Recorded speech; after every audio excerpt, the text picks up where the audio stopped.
Then we come to the topic hormones. At first we have discussed about the endocrine gland. তাহলে endocrine gland থেকে যে সিক্রেশনটা হচ্ছে সেটাকেই কিন্তু বলবো আমরা হরমোন। বারবার করে বলছি, যে সিক্রেশনটা হচ্ছে ব্লাড স্ট্রিমে মিশে অন্য জায়গায় বাহিত হয়ে গিয়ে কাজ করছে, সেটাকে আমি কি নাম দিলাম? সেটাকে নাম দিলাম hormone. So hormones are the chemicals produced within the body by some specialized cells, that is the endocrine cells, and have specific effects on the activity of certain organ or organs through specific receptors are called hormones. বুঝতে পারলে তো? Hormone হচ্ছে আমাদের দেহের specific endocrine sales থেকে produce হবে, blood stream দিয়ে বাহিত হয়ে গিয়ে অন্য টিস্যুর ওপরে এফেক্ট ফেলবে। সেটাকে আমি সেই যে সিক্রেশনটাকে সেটাকে আমি কি বলবো? সেটাকে বলবো hormones. How many hormones are there? How many types of hormones are there? কত রকমের হরমোন হতে পারে? এই হরমোনগুলোকে কতগুলো ভাগের ওপর ভাগ করে ডিফারেন্সিয়েট করা যায়। যেমন হচ্ছে ক্লাসিফিকেশান অফ হরমোনে যদি আসি, অ্যাট ফার্স্ট হচ্ছে based on the chemical nature of the hormone. Structurally হরমোনটা কি? হরমোনটা কি অ্যামাইনো অ্যাসিড দিয়ে তৈরি? হরমোনটা কি প্রোটিন দিয়ে তৈরি? না হরমোনটা স্টেরয়েড দিয়ে তৈরি? এরকম based on the chemical nature of the hormones at first. Based on the chemical nature of the হরমোনের উপর ভিত্তি করে ফার্স্ট যে টাইপটাতে আসছি সেটাকে আমি বলতে পারি প্রোটিন হরমোন। ঠিক আছে, প্রোটিন হরমোন কাদেরকে বলবো? যে হরমোনসগুলো, the hormones that are made up of proteins. Proteins মানে কি? আমরা জানি প্রোটিনের ইউনিট হচ্ছে অ্যামাইনো অ্যাসিড। এই অ্যামাইনো অ্যাসিডগুলো পরপর সজ্জিত হয়ে গিয়ে কী করে? একটা করে পেপটাইড চেন তৈরি করে। এরকম অনেকগুলো পেপটাইড চেন একত্রিত হয়ে আলফা হেলিক্স, বিটা প্লিটেড সিটের স্ট্রাকচারে যখন এসে নিজেরা একটা কমপ্লেক্স স্ট্রাকচার তৈরি করে, দেন প্রোটিন ফর্মড। সো যে সমস্ত হরমোনগুলো কেমিক্যালি প্রোটিন, মানে তারা এমনি কাজ করছে হরমোন, ঠিক আছে, তাদের স্ট্রাকচারটা কি অ্যাকচুয়ালি সেটা একটা protein, then this type of hormones are called protein hormones. Sometimes they are also called peptide hormones, কারণ প্রোটিনটা তো তৈরিই হচ্ছে পেপটাইড চেন দিয়ে। যেমন ধরো সাপোজ আমি বলছি একটা ধরো গাঁদার ফুল, সেটা হচ্ছে একটা অ্যামাইনো অ্যাসিড। যখনই আমি গাঁদার অনেকগুলো ফুল, ধরো 20টা ফুল দিয়ে একটা চেন তৈরি করলাম, গাঁদা ফুলের যে লম্বা চেনগুলো হয়, তখন সেটা হয়ে যাবে একটা পেপটাইড চেন। এরকম আমি ধরো একটা রক্তগাঁদার চেন নিলাম, একটা অরেঞ্জ গাঁদার চেন নিলাম, একটা ইয়েলো গাঁদার চেন নিলাম, দিয়ে সেগুলোকে মার্জ করে দিলাম, একসাথে জড়িয়ে পাকিয়ে একটা স্ট্রাকচার করলাম, তাহলে সেই স্ট্রাকচারটা হবে কিন্তু প্রোটিন। সুতরাং আমরা যেটাকে প্রোটিন হরমোন বলছি, একদিক থেকে সেটা অন্য দিক থেকে আমি সেটাকে পেপটাইড হরমোনই বলতে পারি, কারণ সেই যে আমি ক্লাম্পটা করেছি ফুলে, সেটা অবশ্যই একটা চেন দিয়ে তৈরি হয়েছে। So protein hormone or peptide hormone first type made up of protein or peptide chain. Example কি? এক্সাম্পল হচ্ছে বলতে পারি আমরা গ্রোথ হরমোন। গ্রোথ হরমোন কোনটা? যেটাকে আমি বলি STH, সোমাটোট্রফিক হরমোন। তারপর হচ্ছে অ্যাডিনোকর্টিকোট্রফিক হরমোন, তারপরে glucagon, somatostatin, insulin etcetera, all are protein hormone. Then the second type of hormone is called amino acid বা অ্যামাইন হরমোন। অ্যামাইন হরমোন কোনগুলো? Some hormones are chemically amino acid. তাহলে এখানে প্রশ্ন হতে পারে যে যেটা তাহলে প্রোটিন হরমোন, সেটা কেন অ্যামাইন হরমোন নয়? কারণ এখানকার ডিফারেন্স এটাই যে প্রোটিন হরমোনের ক্ষেত্রে অ্যামাইনো অ্যাসিড দিয়ে প্রোটিন তৈরি হয়, কিন্তু অ্যামাইনো অ্যাসিডের সংখ্যাটা কম বেশির ব্যাপার থাকে। যখন অনেকগুলো প্রোটিন মানে অনেকগুলো অ্যামাইনো অ্যাসিড দিয়ে চেন তৈরি হচ্ছে পেপটাইড, সেটা প্রোটিন স্ট্রাকচার তৈরি করছে, তখন সেটা প্রোটিন হরমোন। যখন নাম্বার অফ অ্যামাইনো অ্যাসিড কম থাকে, প্রোটিন সেভাবে তৈরি হতে পারে না, তখন সেটাকে আমরা অ্যামাইন হরমোন বা অ্যামাইনো অ্যাসিড হরমোন বলবো। জাস্ট লাইক থাইরক্সিন, ট্রাইআয়োডোথাইরোনিন, মানে যেটাকে আমরা T3 বা T4 বলি, ওইগুলো। ঠিক আছে, এইগুলোকে আমরা বলছি তোমার amino acid hormone. Next type হচ্ছে steroid hormone, third type. Hormones derive from the cholesterol.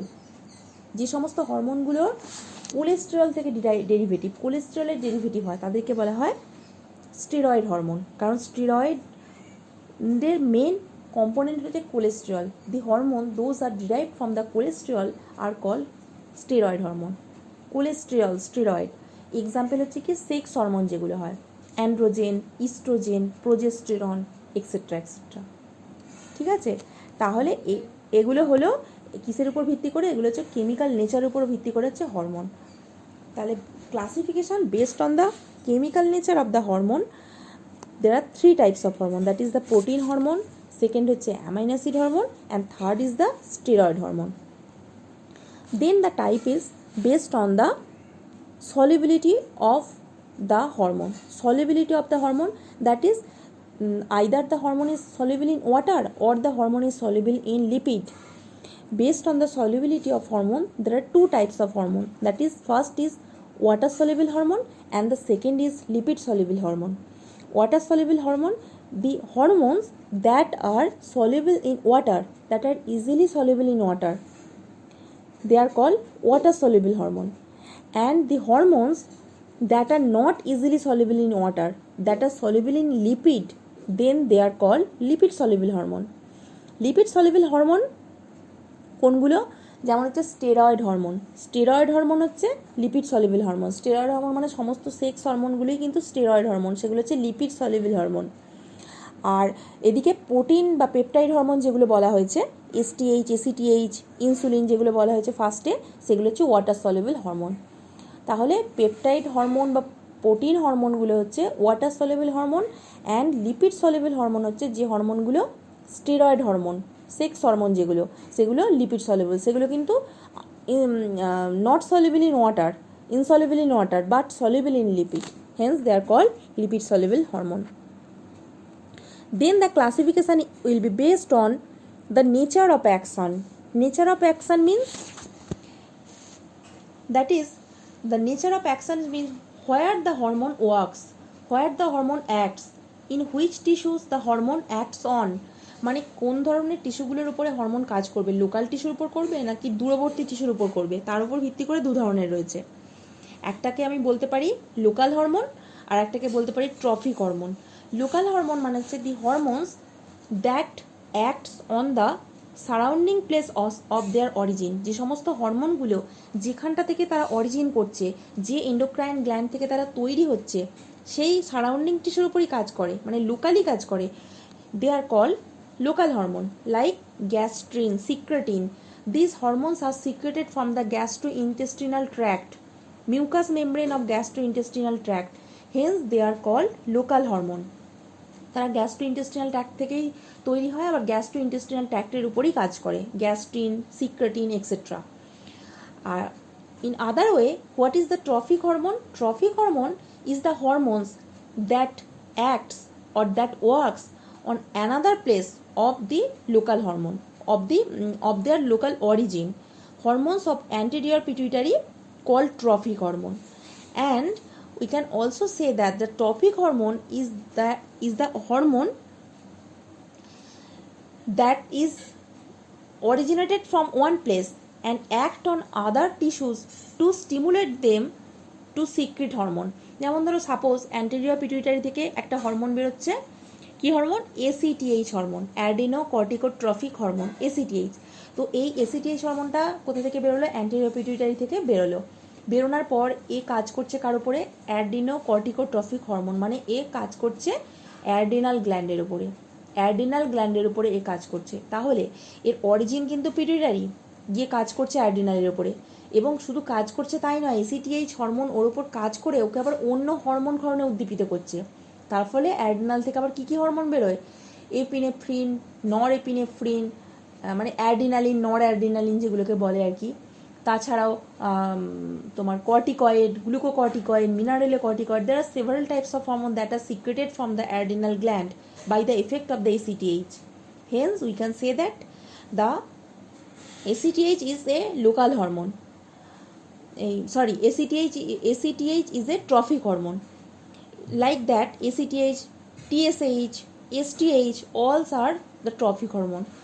All the hormones of the anterior pituitary থেকে যে হরমোনগুলো বেরোয় সবই ট্রফিক হরমোন, কারণ ওরা এক জায়গা থেকে বেরোচ্ছে, অন্য জায়গার টিস্যুকে গিয়ে উদ্দীপিত করছে হরমোন সিক্রেশনের জন্য। Hence they are called trophic hormone. ওকে,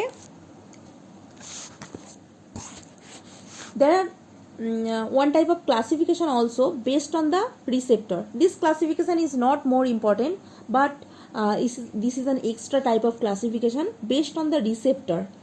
মানে হরমোন যখন কোনো টিস্যুর উপর গিয়ে কাজ করবে, অবশ্যই তো সে গিয়ে যেখানে সেখানে বসে পড়তে পারে না, তার তো একটা রিসেপ্টর থাকতে হবে, মানে গ্রাহক থাকতে হবে। হরমোন কোনো একটা পার্টিকুলার সেল থেকে, এন্ডোক্রাইন গ্ল্যান্ড থেকে বেরোলো, গিয়ে ও সাপোজ ধরো পিটুইটারি গ্ল্যান্ড থেকে এসিটিএইচ বেরোলো, বেরিয়ে ও তো গিয়ে অ্যাডেনালের উপর কাজ করবে, তাহলে অ্যাডেনালের গায়ে ওর জন্য অবশ্যই রিসেপ্টর থাকতে হবে, যে রিসেপ্টরের সঙ্গে গিয়ে এসিটিএইচ বাইন্ড করবে। তো এই রিসেপ্টরের উপর ভিত্তি করে হরমোনের কিন্তু ক্লাসিফিকেশন হতে পারে। একটা হচ্ছে ইন্টারসেলুলার রিসেপ্টর হতে পারে, আর একটা হচ্ছে মেমব্রেন বাউন্ড রিসেপ্টর হতে পারে।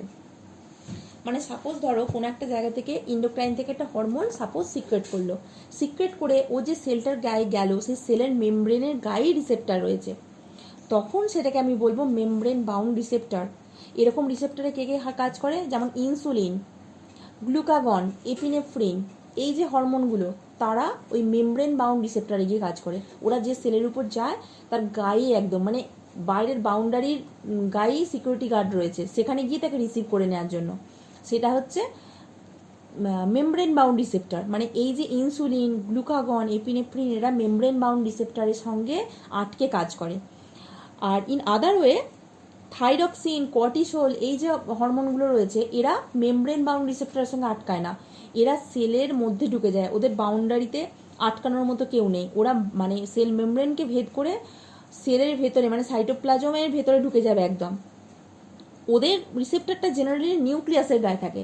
তার মানে বুঝতে পারছো, প্লাজমা মেমব্রেনের গায়ে কোনো রিসেপ্টর নেই। ওরা প্লাজমা মেমব্রেন ওদের মানে ওদেরকে অ্যাকসেপ্ট করার জন্য, মানে কেউ বাধা দেওয়ার নেই, ওখানে ওরা ঢুকে যাবে, প্লাজমা মেমব্রেনকে ভেদ করে ঢুকে গিয়ে সাইটোপ্লাজমকে কভার করে গিয়ে ওখানে গিয়ে ওরা রিসেপ্টর পাবে, ওখানে ওদেরকে রিসিভ করার জন্য কেউ আছে, রিসেপ্টর আছে। Hence this are the intercellular receptor. In case of thyroxine, cortisol, intercellular receptor can bind with them, but in case of the insulin, glucagon and epinephrine, membrane bound receptor are there for binding them. This is the overall about the classification of the hormone. Okay.